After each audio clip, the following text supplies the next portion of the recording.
Alang sa unang balita mga sama, gipailawom na sa inspeksyon ni President Bongbong Marcos Jr. o Department of Public Works and Highways kung DPWH Secretary Vince Dizon ang ginabuhat nga desilting activity sa Sagop Creek sa Barangay Triangulo, Naga City ning adlawa, Pebrero 21, 2026. Kauban sa mong inspeksyon kay sila Naga City Mayor Leni Robredo ug Punong Barangay Monex Arevalo. Sumala pa ni Marcos makasama gamay na lang gaagas nga tubig sa maong sapa gumikan sa gabaga sa lapok niini. Maong desilting na lang ang nadesisyonan sa DPWH gamit ang mga amphibious excavator. Matud sab ni Arevalo nga ibilin matud pa sa lugar ang mga maong mga ekipo sa departamento. Dugang niini giklaro sab sa presidente nga walay halong politika ang pagbisita niini sa Naga.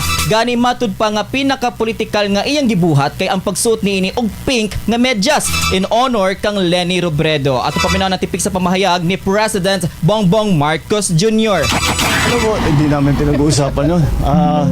Alam mo, I think the mayor will agree with me na serbisyo muna bago politika. The most political thing that we did today, I wore my pink socks.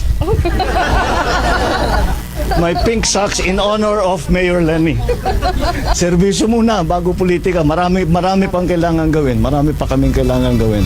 So, we'll get to that. Aabot din tayo. Tipik sa pamahayag ni President Bongbong Marcos Jr.